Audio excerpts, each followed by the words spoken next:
Just Obey, written by Logan Raul Baracho. I learned very early that people are softer than they pretend. Not emotionally, physically, but socially. A human being is a structure held together by habits and assumptions, and habits collapse under pressure. Mine just happened to be efficient. Skin-to-skin contact. That's all it ever took. A handshake held too long, fingers brushing a wrist when passing a document, a reassuring palm on a shoulder. The moment contact happened, something in them yielded.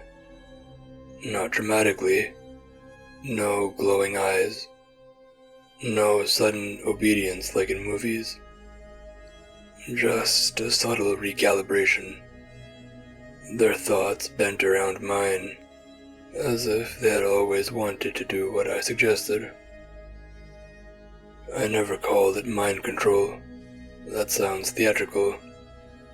I preferred compliance. It was cleaner, truer. At the firm, it made me invaluable. Deadlines stopped being problems. Meetings ended the way I wanted.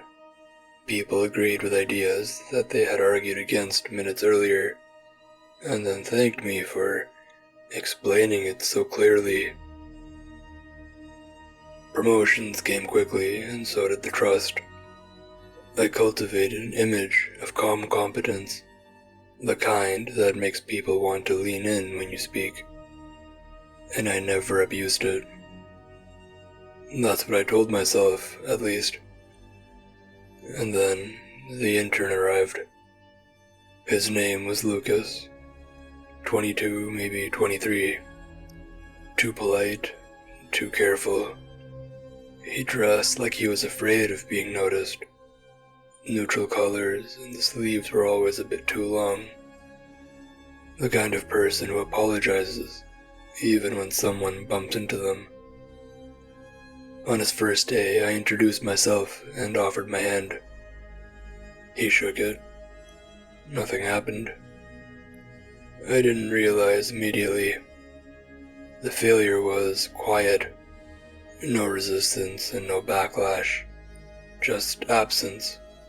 Like expecting a door to swing open, and instead finding empty air where the frame should be. Lucas smiled, thanked me, and moved on. I stood there longer than necessary, my hand still half extended, heart ticking faster than it should have. That night, I told myself it was fatigue, stress, a misfire. Everyone has off days. The next morning, I tested again. I asked him to bring me coffee. I made sure our fingers touched when he handed me the cup. Porcelain warm, skin warmer. Thanks, I said, gently nudging the suggestion forward in my mind. Stay. Ask me if I need anything else. He nodded. Then he turned around and walked away. I watched him return to his desk and sit down, already absorbed in his screen. No hesitation, no confusion, no flicker of judgment. I didn't feel fear then. I felt curiosity. Over the following weeks, I engineered excuses for contact. I corrected his posture while reviewing his work. I leaned in close, letting my arm brush his. Once I pretended to trip and caught myself on his shoulder. Nothing.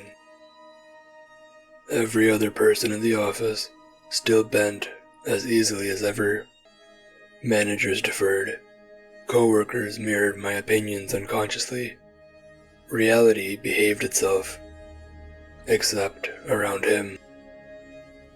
Lucas treated me with the same neutral respect as everyone else.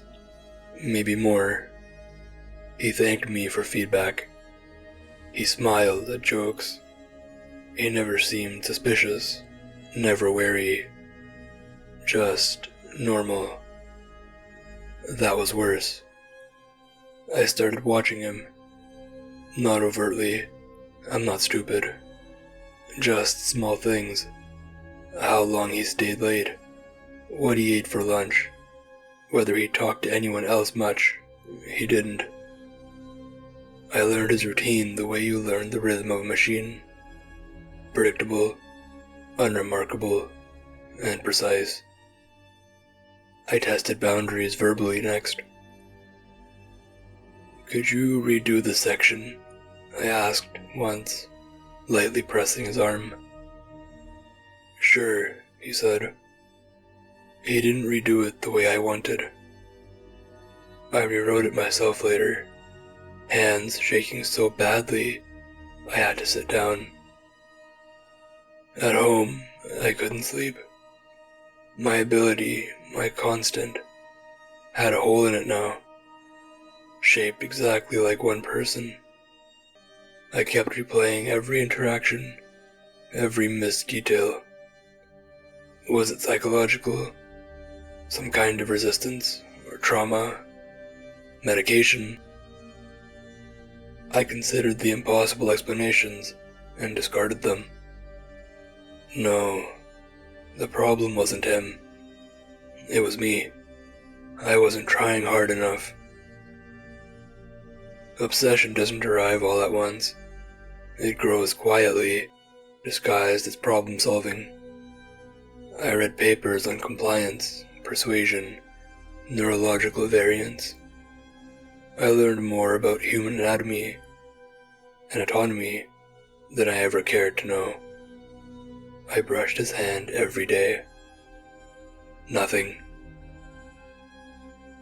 One evening, long after most of the office had emptied, I asked him to stay late and help me organize files. I closed the door behind us.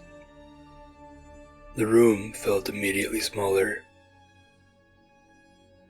Lucas, I said, resting a hand on his shoulder, applying pressure this time, firm, intentional.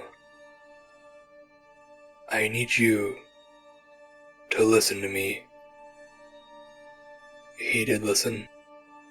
His eyes stayed on mine, calm and attentive. Yes, he said. I pushed, harder than I ever had with anyone. I imagined his will folding, imagined his thoughts aligning, imagined the relief of normalcy returning. Nothing happened. Are you okay? He asked, frowning slightly. You look tired. I let go of him as if burned. I laughed it off, apologized, and let him leave. That night, I followed him. It was raining. The city smelled like wet concrete and exhaust. He took the bus, sat by the window, headphones in. I sat 2 rows behind him, watching the reflection of his face ghosted against the glass. I memorized his stop, his street, the building where he lived, old, narrow, poorly lit. I watched him disappear inside. I told myself I wouldn't go further. But I went further. Breaking into his apartment was easier than it should have been. The lock was cheap. The hallway smelled like dust and boiled vegetables. I stood inside his living room, heart pounding, surrounded by the evidence of a person who existed independently of me. Books and dishes in the sink, a half-finished model plane on the table. He wasn't special, and that was the most terrifying part. When he came home and saw me, he froze. Not in fear, in shock. "What are you doing here?" he asked. "I need you to do something," I said, stepping forward and grabbing his wrist. Skin, bone, pulse. I poured everything into that touch. Desperation, authority, command. Obey. Lucas didn't pull away. He looked down at my hand, then back at my face. "Let go," he said quietly. I didn't. "Please," he added. Not panicked, just firm. My vision blurred. I tightened my grip until he winced. Nothing. I let go. We stood there in silence, the distance between us suddenly enormous.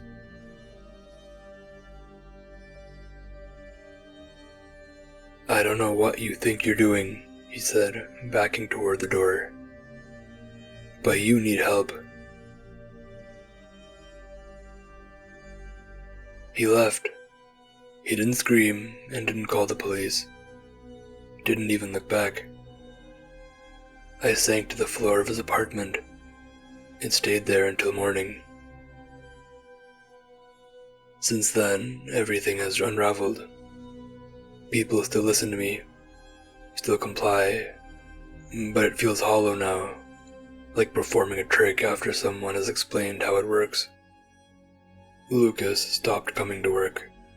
No one seems to know where he went. Sometimes I think he quit. Sometimes I think he's following me and watching me. I still feel his resistance in my hands when I close my eyes. That blank space where my influence should have been. I've started noticing others now. Tiny moments of delay, slight hesitations, cracks. Or maybe they were always there. Maybe Lucas wasn't immune. Maybe he was just the first person I couldn't pretend was.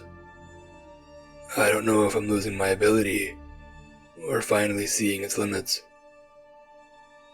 And I don't know which possibility scares me more.